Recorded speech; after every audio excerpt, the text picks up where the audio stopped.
This is no longer a failure point on Subaru engines, and hasn't been for well over a decade at this point.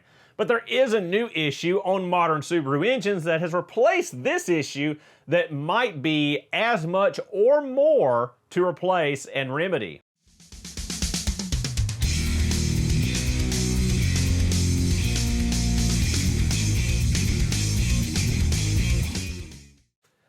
So guys, in the past we touched on the cam carrier oil leak issues on the FA and FB series engines, but we've never really gone in depth on it before. Before we get into that, let's backpedal a little bit and talk about those head gasket issues. Might as well beat the dead horse. So the head gasket issues have plagued Subaru for the better part of 30 years now. Subaru has become associated with head gasket failures, and it has become a meme and a joke at this point, even though Subaru has long since remedied the issue. But as we know, 2.5-liter EJ series engines that were not turbocharged had a failure-prone head gasket. It was a single-layer gasket with a graphite coating that between about 120 and 150,000 miles, the coating would fail and your head gasket would blow. Now, in the past, we talked about ways to prevent the head gasket failures, but we couldn't so much as prevent them as just offset them. No matter what you did, those head gaskets were eventually going to fail just because of the nature of the gasket itself and the poorly designed nature of that gasket. And again, this wasn't all Subaru engines, it was only the naturally aspirated 2.5 liter. This doesn't cover the turbocharged engines, the 2.2s, the 1.8s, the 2 liters, etc. It was not a widespread problem, it was only one series of engine. But again, no matter what you did, preventative maintenance wise, you could extend the life of these gaskets, but you could not prevent them from failing. So in those previous videos, we mentioned things like making sure that your coolant was replaced on time, making sure you kept with your oil changes, making sure you kept corrosion off of the battery terminals and made sure you had good grounding to your engine. All of these things were key in prolonging the life, but never, again, they never prevented the failure. They were going to fail eventually until you replaced them and upgraded them to the multi-layer steel head gaskets from the turbocharged engine. Once you do that and you do it right, you never have to worry about it again. So on to the cam carrier oil leaks. Now, to a degree, these are preventable, but eventually with time and age, it will spring a leak no matter what you do. Now, we talked about the importance of the PCV valve and the PCV system in this video here. And in that video, we talked about how the PCV system works, the positive crankcase ventilation system, that during normal engine running, during the combustion process, spent gases will escape past the rings, small amounts of them, no matter how new or how well sealing the engine is. Those crankcase pressures will push, or those combustion gases will push past the rings and collect in the crankcase. And if you don't vent this pressure off, eventually it's going to build up and it's going to find a way out. And normally the way it finds a way out is through pushing out through your oil seals and gaskets. So you put a PCV system in place to keep those crankcase pressures from building up and keep your gaskets intact. So looking ahead now at the FA/FB series engine, it was a complete redesign from what we had previously in the EJ series engine. It's a completely different boxer engine. So here to help visualize that, we have an F series engine. This is an FA20D out of a BRZ. Now, as you can see, there is a large aluminum timing cover here on the front of the engine. And as you can see from this one, there is already some seepage of oil at the bottom of the timing chain cover and also at the cam carriers, which will flip the engine over and show you that as well. So back on the old EJ series engines, if you had a head gasket failure on the single overhead cam engines, you could do the replacement, the repair with the engine still in the car.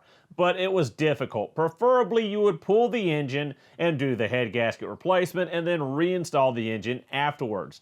Now, with the F-Series engines, with the oil leaks, primarily the cam carriers, you don't have the option to do the repair with the engine in the car. The engine absolutely has to come out. So there is a large lump of labor in just pulling the engine out to do the repair. On top of that, the repair is costly because it's labor intensive.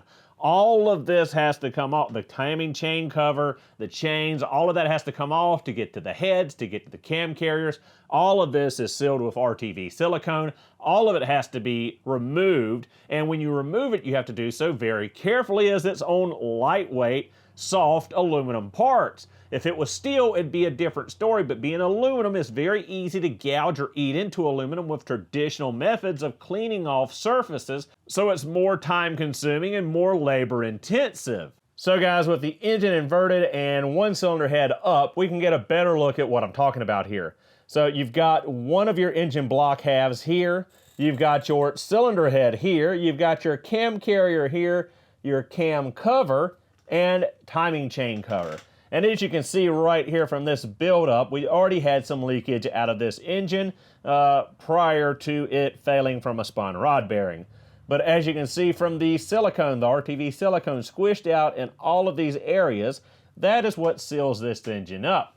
So you can see it starts leaking here around the timing chain cover at the bottom, and then also right here at the cam carrier is where we see the leakage the most, right in this area.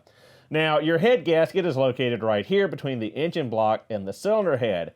No longer an issue of concern. Used to, on the old EJ series engines, you'd see coolant or oil leaking externally and building up here at this parting line between the block and the head. No longer is that an issue. Now it is up here where the cam carrier is. Now, what the cam carrier is well, it's pretty self-explanatory. It carries the camshaft. Back on the EJ series engines, your camshaft would ride half in the cylinder head and half on the caps that went over top of the camshaft to hold it in place.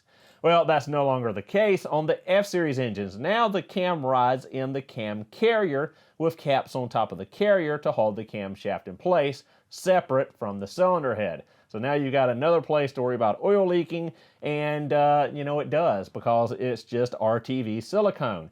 So now that the camshaft has been divorced from the cylinder head, you have a second area to seal and another place to worry about oil leaks. Now, this being sealed with RTV silicone, eventually it too will fail and start to leak. With age and heat cycles and mileage, it's kind of inevitable. It's not an issue with a gasket that was designed incorrectly like the EJ series head gaskets. It's just the type of gasket maker, the RTV silicone, has a lifespan. It won't last forever. It's not going to seal forever. But due to the divorce of the camshaft and not being in the cylinder head anymore, there is another parting line and another area for leaks to occur. So really quickly, we'll just pop off the cam cover. That way you can get a look at what's going on inside the cylinder head and the cam carrier. Now, this is the first time I've actually gone inside this engine, and it's way cleaner than I expected it to be, but it was a lower mileage engine.